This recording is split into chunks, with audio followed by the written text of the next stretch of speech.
Good morning, and thanks for being here. I just want to emphasize really 2 points. One is around preparedness, and one is around communication.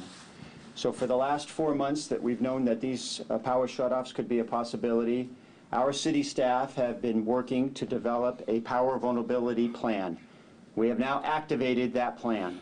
We have also activated our Emergency Operations Center, and we are prepared to deal with what comes ahead. I think the second thing to emphasize is communication. We will be communicating as much as possible with our residents and with the media.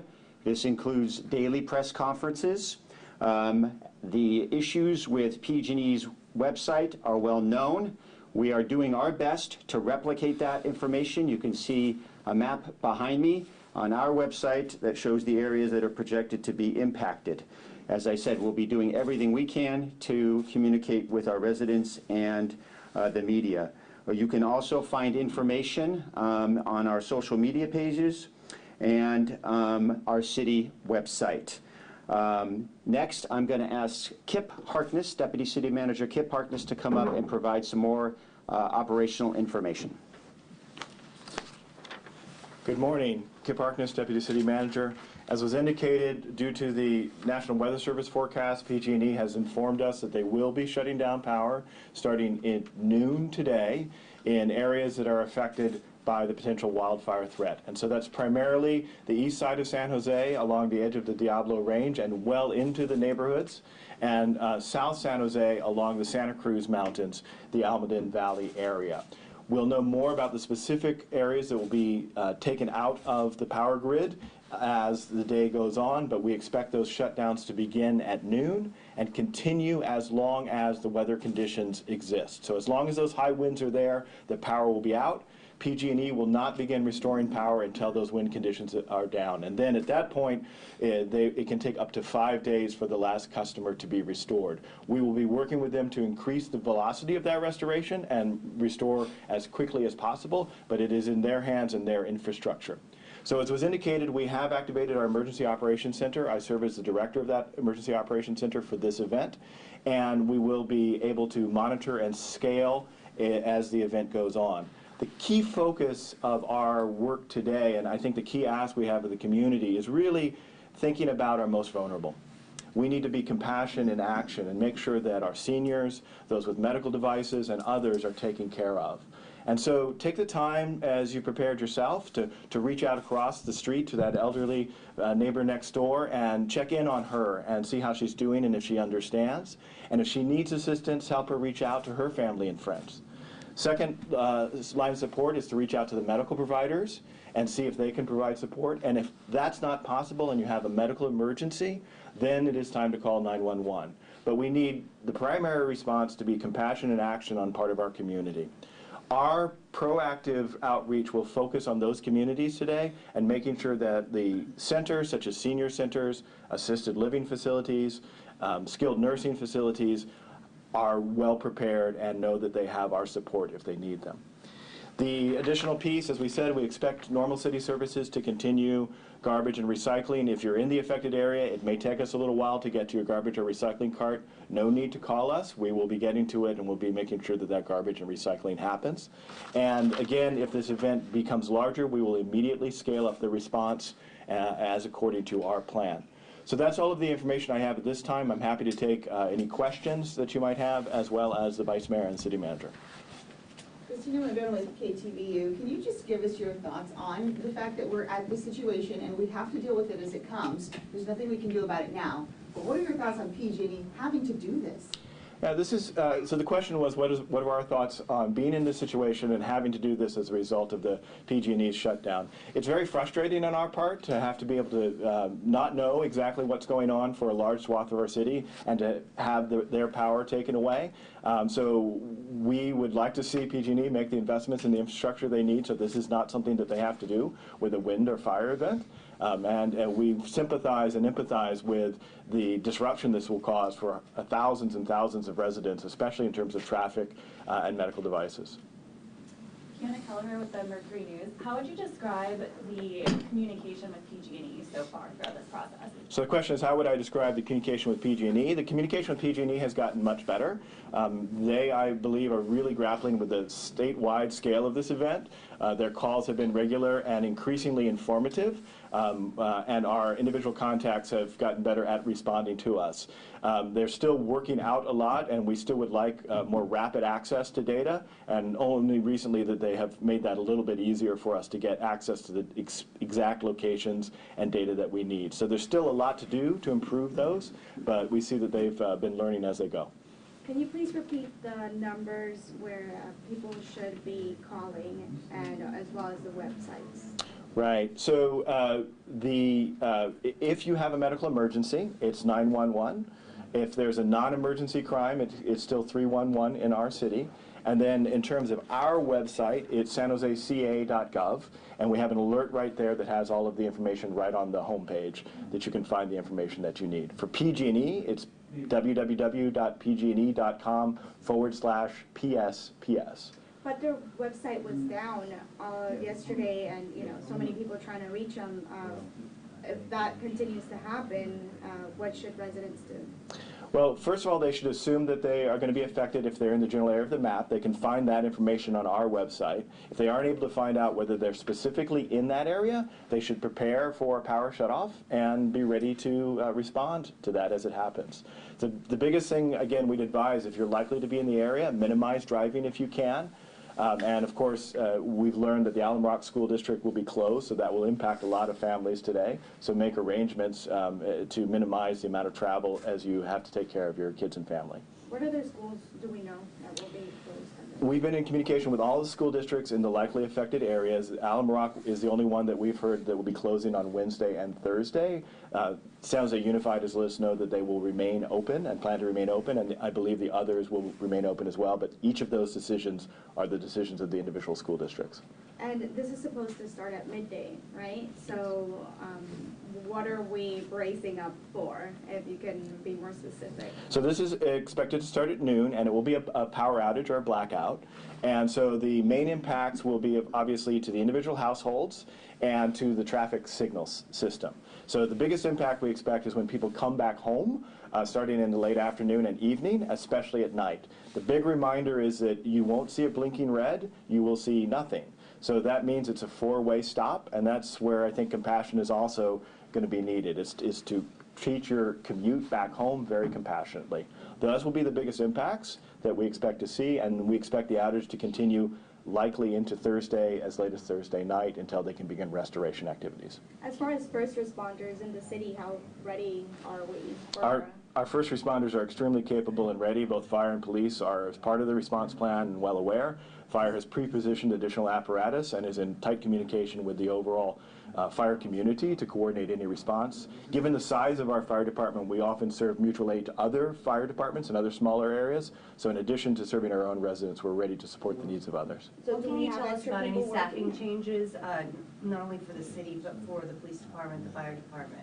The police and fire have let all of their members know that this is going on, and they're available for call-in as needed. But they haven't ramped up? The fire department has increased the number of apparatus available and the number of personnel on alert. What about police officers? Just because people might be worried about possible looting, break-ins, and power outages? We don't share the operational plans on police, and police have this well under control and are with us monitoring the situation and will scale up as needed. Yesterday, I know you all didn't have plans as far as anyone available for traffic control, especially on busy areas like Story Road, for example. Has that changed? Yeah, we will continue to have those intersections function as four-way stops. To take over traffic control requires about 6 to 8 people to do that well, and once under California law you've taken control of that intersection, you own it. So given the indefinite nature of the response and the outage, we want to make sure that we have those personnel available for response for crimes or other issues, not the control of the intersections. So only as needed, will you throw someone out there? If there's a need at an intersection, as always, we can take control of it and we can manage it, but we are going to leave those as four-way stops so we have a greater amount of personnel available to respond. In case people just tuned in to our live right now, could you emphasize on what they can do as far as safety precautions? Yeah, the biggest thing that you can do is prepare yourself, prepare your family, and help your neighbors. And that means making sure your phones are completely charged, keeping your refrigerator closed during the event so you don't spoil food if you can, having batteries and lighting system at night, and a radio that's battery powered, or some other way to get information. Food and water are of course great. Water will continue to flow, so you don't need to worry about that much in this instance. And then keeping a gas tank full if you can, because many gas stations, their pumps will not work if they do not have electricity. What sorts of questions and concerns have you fielded so far from residents?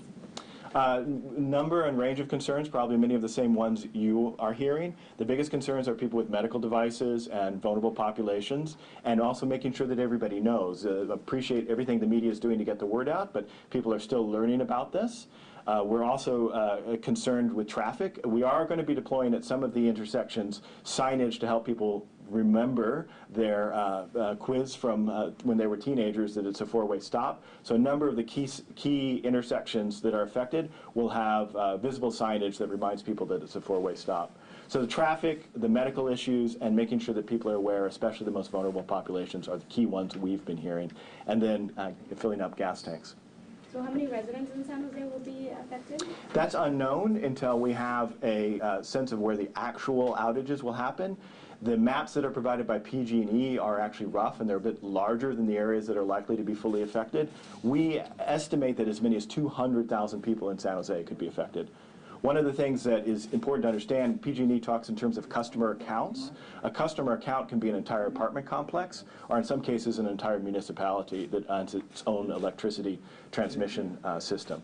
So while there are only 38,000 accounts that are expected to be affected in Santa Clara County, many of those are apartment buildings, and we expect a large number of residents to potentially be affected. The 200,000 number is the high end, and again, until we know where the actual outages occur, we won't have an exact number of people affected. Has PG&E informed you guys as far as how long it could be as far as San Jose? Yes, they will keep the intentional power outage until the end of the wind event and the storm event, which the National Weather Service is forecasting.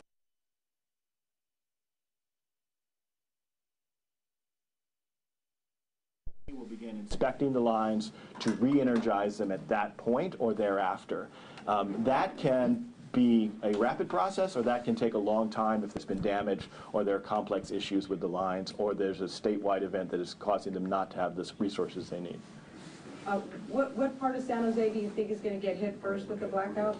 We don't know. We are anticipating both areas to go about the same time, but we don't have that exact information. We have a call with PG&E this morning that we hope to get a little more detailed information on the timing, and we'll release that information as we receive it. I know you mentioned that PG&E has given you all a call, and the calls have been more informative. For residents at home, can you kind of spell out the relationship between the city and the communication with PG&E? Because sometimes we've been talking with so many people, they feel maybe that the city knows more information than they do, and to me it sounds like you know just about the same as everyone else. Right. Can you kind of explain how this process works in getting info directly from PG&E? Right, so how does the city collaborate with PG&E, and how do we get information directly from them? So PG&E is a completely separate company over which we have no control, and so we are receiving information from them just like you and the public are. We do have some inside channels with regular calls and some access to additional data. But that has been incrementally more than you have. The good news is we have developed a complete plan that is matched to their plan. So essentially much of our work is preparing ourselves and getting a bit of additional information as we go from them. So we do know, as I said, for us, that the planned power shutoff will begin at noon, and we hope by noon to have a better sense of how many people will be affected. But we are learning as we go, just as you are. Thank you. Any words for the public that may be very frustrated or scared about what's going to happen? Yeah, you know, this event can be very scary, and it will affect a lot of people. I think the good news on this is we have a lot of good people in San Jose, and what we've seen when there is crisis is that the best of people comes out. And so my encouragement would be is to be compassionate, and be compassionate in action. and to find that time to reach out to somebody who may be a little bit afraid or scared and spend the time with them to reassure them. We are not in fire condition at this point. We do not have smoke overwhelming us. We are not in an earthquake except for the small one in Alum Rock this morning. And so this is a time where the power will go out, and that is something that is very dealable with, but at the individual level and at the city level if we collaborate and cooperate with each other. And what cooling centers will be open? The primary ones that we're directing people to, there will be 3 city resource centers, one in Mayfair, one in Southside, and one in Camden. People are welcome to come by, get drinks, get snacks, recharge there, or if they just need to be there to be in the company of others and feel safe, they're perfectly welcome. Those will be open from 8 in the morning till 8 in the evening, and they'll be open throughout the duration of the event. The Avaya Stadium was supposed to be open as well for... The Avaya Stadium will also be open as well. PG&E will be supporting that. That will be open from 8 in the morning till 6 p.m. is my understanding, and people are welcome to go there. They will also provide, to my understanding, recharging, water, light refreshments. When's the next update? We'll have the next update this afternoon. One more question. Again, is there anything the city could do to pressure PG&E to not let this happen again? I mean, we're acting like it's a disaster. It's almost a made-up disaster in a way, you know? So is there anything the city could do to make sure this doesn't happen again? Yeah, we agree that this is very much a man-made impact that we, as you can see, are having to respond to in a way that we know the community doesn't want to, and frankly, we don't. And so we really want to put pressure on PG&E to make the investments in their infrastructure to make it safe and reliable so that they don't have to shut down when there are weather events. And we are talking with them and making that available, that stance known to them at every level of our communications. Thank you. Thank you.